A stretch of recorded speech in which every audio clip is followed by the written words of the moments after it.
हरियाणा में कांग्रेस की आज जन संदेश यात्रा लगातार जारी है। इस वक्त हम उसी बस से मौजूद हूँ जहां कांग्रेस के तमाम बड़े नेता बैठे हुए हैं। आप देख सकते हैं कि तस्वीरों में मैडम कुमारी शैलजा, रणदीप सुरजेवाला, कुलदीप बिश्नोई समेत यमुनानगर के तमाम बड़े नेता यहाँ पर इसी बस में मौजूद हैं। और आप देख सकते हैं कि यह यात्रा जो है साढौरा से अब कुछ देर बाद बिलासपुर जाएगी और वहाँ पर एक बड़ी जो है विशाल रैली जो है कांग्रेस की तरफ से रखी गई है। इस वक्त मेरे साथ मैडम कुमारी शैलजा जी है। मैडम, जन संदेश यात्रा से आप क्या संदेश देना चाहते हैं? हमारे नेता राहुल गांधी जी 650 किलोमीटर यात्रा पर निकले। इससे पहले उन्होंने 3500 किलोमीटर की पद यात्रा की।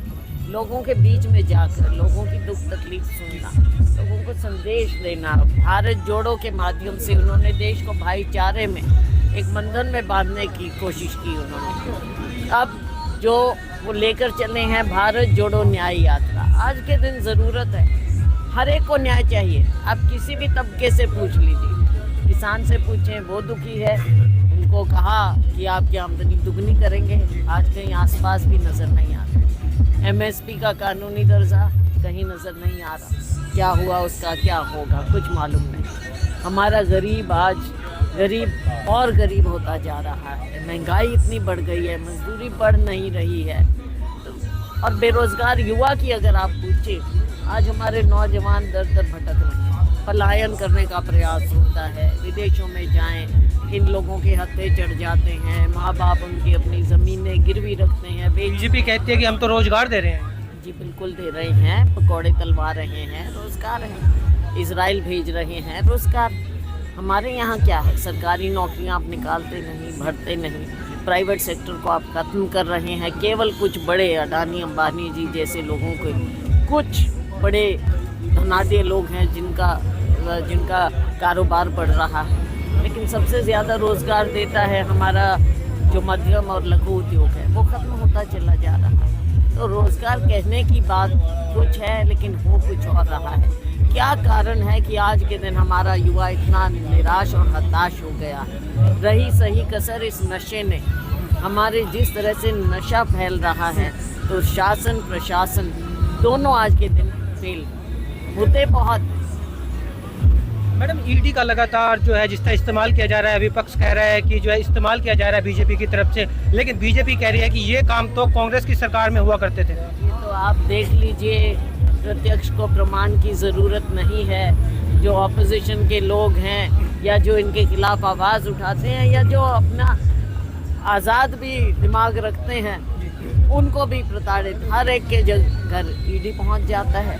मीडिया हाउसेस अगर वो थोड़ी सी खबर सरकार के खिलाफ निकाल लें तो वहाँ ईडी, हर जगह ईडी। तो ये ईडी नहीं हुआ, ये तो सरकार का तानाशाही हुकूमत का एक उसका जरिया हो गया। बहुत बहुत शुक्रिया बातचीत करने के लिए। इस वक्त मेरे साथ रणदीप सुरजेवाला भी है। सुरजेवाला जी, बहुत बहुत शुक्रिया पंजाब के से बातचीत करने के लिए। बहुत बहुत शुक्रिया। एक सेकंड सिर्फ मैं लूँगा मेरे छोटे भाई की।